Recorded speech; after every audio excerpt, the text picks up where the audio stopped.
There's a Chinese proverb that says to get through the hardest journey, we need take only one step at a time, but we must keep on stepping. The Turks and Caicos Islands mission has been taking one step at a time with our faith firmly grounded in God. Organization leaders, executive committee members, and the wider church family, here is a brief report of what the Lord has done in TCIM for the first 4 months of 2015. The year began with our annual convention on the island of Providenciales under the theme, Arise, Shine, Jesus is Coming. Guest speaker for the weekend was Dr. Larry Evans, Associate Stewardship Director of the General Conference, accompanied by his wife and Pastor Andrew Burrows, Stewardship Director of Atlantic Caribbean Union. Also in attendance was the Premier of the Turks and Caicos Islands, the Honorable Dr. Rufus Ewing. Conventions have also been held on the islands of Grand Turk and North Caicos. In the first quarter of the year, the mission administrators and departmental directors presented to the membership the annual report. The purpose is to keep members abreast of the plans that have been accomplished in our strategic plan and to galvanize their suggestions and support for what still needs to be achieved.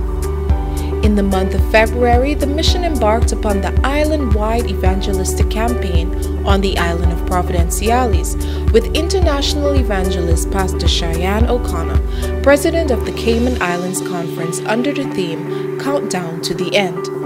At the end of the 4-week campaign, 174 individuals were baptized to the glory of God, and a new church was born in TCIM known as the Bethany Seventh-day Adventist Church. Additional baptisms have occurred inclusive of Stuart Ewing, son of the Premier, whose parents were in attendance to celebrate with him. Other evangelistic campaigns are planned for during the year.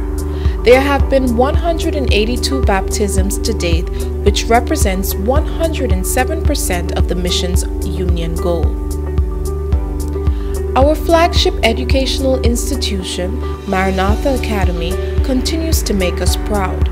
Students, along with Chaplain Pastor Anastasia Banzi and other staff members, took part in the Pure Reality Retreat, which was held at Camp Colaqua in Orlando, Florida. Students received practical information as to how to live a pure life.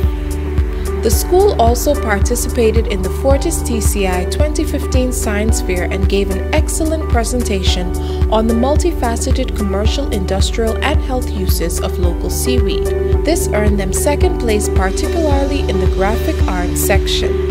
Maranatha Academy's debating team competed in the National HIV/AIDS debate and once again achieved, winning the second place award. Since our last report, student William Elliott Jr. won top place in a National Tourism Symposium at the National Youth Congress and now serves as the new Turks and Caicos Islands Junior Tourism Minister.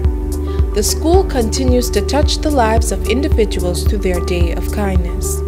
In April, the institution also received an administrative visit from Dr. Faye Patterson, Associate Education Director of the Inter-American Division, Dr. Cheryl Roll of ATCU, Mr. Okel Damastus of South Bahamas Conference, and Miss Maria Claire of TCIM to assess the progress of the school since its last accreditation and to further prepare the institution for next year's full accreditation visit.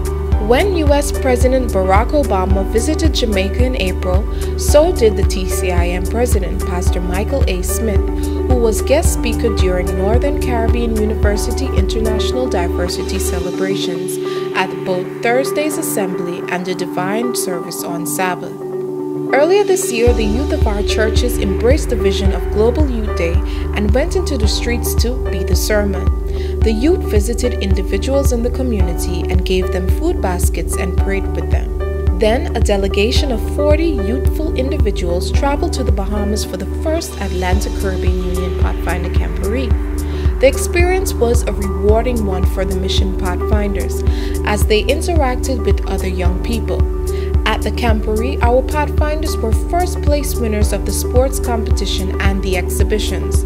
We are proud of our youth and the adults who continue to mold them for God's kingdom. The mission's health ministry department continues to provide free health screenings, glucose and blood pressure testing, and distribute health and religious magazines to offer hope of a better life.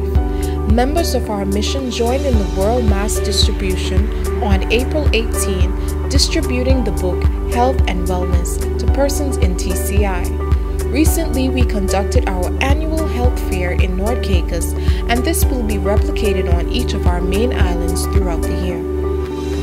In March, Pastor Peter Kerr, Executive Secretary and Publishing Director of the ACCU, conducted a publishing seminar for church publishing directors in the mission. He also provided training for church clerks and head elders concerning the Adventist Church Management System. At the end of April, even though we were down slightly in tithe by 2% over the same period last year, all indicators are that we will have an increase as of this month of May, and offering is up by 3.16%. The Adventist Development and Relief Agency in the TCI continues to partner with the Red Cross to give humanitarian aid when disaster strikes. TCI ADRA is presently in preparation mode for the hurricane season. In March, TCIM received an award for its weekly lunch program to schools and AIDS victims in TCI. We are thankful to the Lord Almighty for what He has done in TCIM, and we continue to be guided by the Holy Spirit with the hope of experiencing greater things in the future. Thanks to Brother Hope Timbanzi, our Executive Secretary Treasurer, our diligent departmental directors, pastors, executive committee, and school board members, and indeed the entire TCI mission family for your continued support of the gospel work in the TCI.